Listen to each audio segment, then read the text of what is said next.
Lecture number 12, Econometrics, chapter 13.10. सब topic क्या है हमारे पास? रिकर्सिव लीस्ट स्क्वायर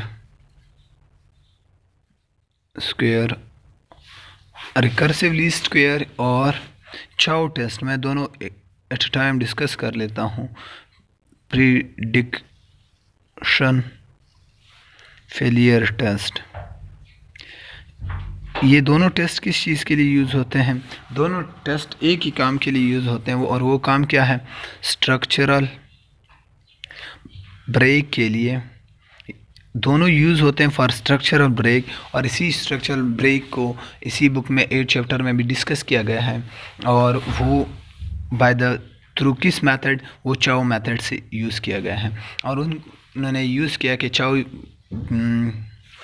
टेस्ट या चाउ टेस्ट हमारे पास किस लिए यूज़ होता है? Chow test on the use for structure break. लेकिन चाउ टेस्ट में कुछ ड्रॉबैक्स हैं या लिमिटेशन है, और चाउ टेस्ट सिर्फ हम किस लिए यूज़ कर सकते हैं? In the time series data. हम टाइम सीरीज़ डेटा के लिए चाउ टेस्ट यूज़ कर सकते हैं. But recursive least square method क्या है? वही स्ट्रक्चरल ब्रेक के लिए, लेकिन हम क्रॉस सेक्शनल डेटा के लिए भी यूज़ कर सकते हैं. क्रॉस सेक्शनल डेटा के लिए भी हम यूज़ कर सकते हैं यही चाउ टेस्ट, यही मेथड फॉर स्ट्रक्चर ब्रेक. और चाउ टेस्ट में एक वीकनेस यही थी कि वो आपको एग्जैक्ट पॉइंट नहीं देता कि एग्जैक्ट कौन सा पॉइंट है इसी ब्रेक का. तो उसको मॉडिफाई करने के लिए इन्होंने वो कैप्चर करने का क्या मेथड था? वो capture by the recursive method. तो इसमें हमारे पास मेन क्या है कि recursive are the Chow test use for structure break. अब रिकर्सिव मॉडल के लिए एक यही पॉइंट हमारे पास और है कि इन्होंने लिया हुआ है किस चीज़ को? सिंपल इनकम सेविंग और इनकम का एग्जांपल. सेविंग एंड इनकम का एग्जांपल लिया है किस चीज़ के लिए? रिग्रेशन. तो उससे हमारे पास क्या आता है कि अगर डेटा टाइम सीरीज़ का हो या क्रॉस सेक्शनल का, तो हमारे पास ये टेस्ट क्या है? ये टेस्ट हमें वो ब्रेक्स दे सकता है. तो इस बेस पे अगर अब ब्रेक दे सकता है कि अगर हम डिफरेंट सैंपल बना दें किस चीज़ से. अगर हमारे पास मेन सैंपल है, फॉर एग्जांपल टोटल डेटा क्या है 1970 से लेके 2005 तक, और हम इससे सब सैंपल बना दें.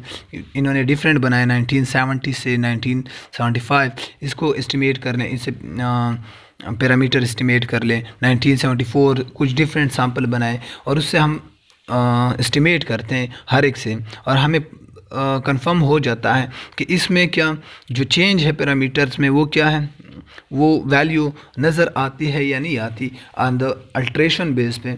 तो इसके बाद हम क्या करते हैं? इधर एक मेन पॉइंट लिखा है, अगर हमारे पास पैरामीटर की वैल्यू सिग्निफिकेंटली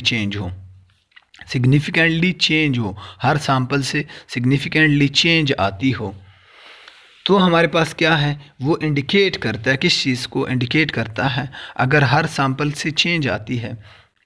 अब ये मेन डेटा है, और इसमें डिफरेंट सैंपल अपने 1970 से लेके 1974 तक, इसी तरह 1970 से 1976 तक और भी आप सैंपल बनाते हैं. उससे वैल्यू आपके पास क्या आती है? हर से कोएफिशिएंट चेंज आता है, और वो भी सिग्निफिकेंटली बहुत ऑन द लार्ज वैल्यू. तो उससे क्या हमारे पास आएगा? वो शो करेगा आपको, इंडिकेट करेगा किस चीज़ का? स्ट्रक्चरल ब्रेक का. ये क्या, ये असल इसका वे है. और इसी तरह हम क्या करते हैं? ये यूज़ करते हैं टाइम सीरीज़ के लिए भी on the basis of chronological, एक ऑर्डर वाइज बेस पे. और इसी तरह हम टाइम सीरीज़ डेटा में भी क्रॉस सेक्शनल डेटा में भी स्ट्रक्चर ब्रेक या स्केल को हम मालूम करते हैं इस बेस पे on the recursive least square. और इसी तरह हमारे पास जो चाउ टेस्ट है, चाउ टेस्ट में क्या फेलियर है कि वो जो हमारे पास अगर हम डिफरेंट सैंपल इसी से बना लेते हैं, किस चीज़ से?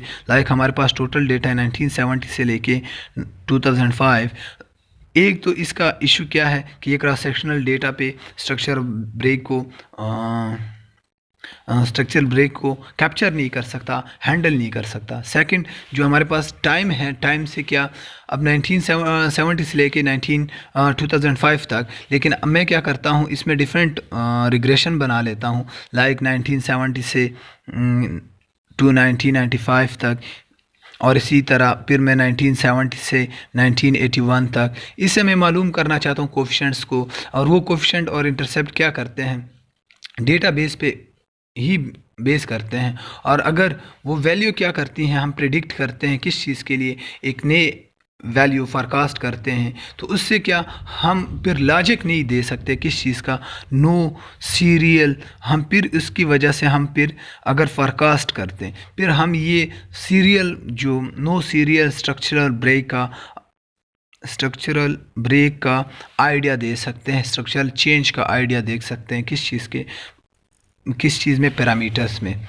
तो ये क्या, ये इसका वो है मेन, हम किस चीज़ को जो एस्टिमेटेड है और एक्चुअल है उसका डिफरेंस फिर नहीं कर सकते। इस बेस पे हम क्या कहते हैं कि ये हमारे पास जो वे है किस एफ स्टेट पे डिपेंड करता है, एफ स्टेट की वैल्यू पे। तो अगर हम एक सैंपल के लिए एफ स्टेट कैलकुलेट करते हैं, दूसरे सैंपल के लिए कैलकुलेट करते हैं, तो उसको कंपैरिजन करते हैं और वो हमें फिर फाइंड आउट करता है कि इसमें कोई चेंज है। अगर चेंज है रिलेशनशिप उसमें, तो देन हमारे पास ब्रेक होगा। अगर दोनों एक का एफ स्टेट एक वैल्यू देता है कि वो सिग्निफिकेंट है, दूसरा का इनसिग्निफिकेंट, इट्स मीन कि कोई डिफरेंस है, तो इस का क्या इसमें ब्रेक है।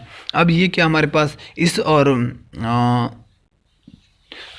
इसी मेथड चाउ प्रिडिक्शन टेस्ट फेलियर, ये और काई स्क्वायर ही एक ही वे में है, लेकिन इस वजह से वो ये कहते हैं कि इसमें हम एग्जैक्ट प्रेडिक्ट नहीं कर सकते, तो इससे बेहतर है कि हम रिकर्सिव मेथड यूज़ करें। सिर्फ इसका आइडिया इसलिए दिया चाउ टेस्ट का कि हाँ ये सब्जेक्ट के साथ है, लेकिन हमने recursive least square method main topic है स्ट्रक्चरल ब्रेक को कैप्चर करने के लिए।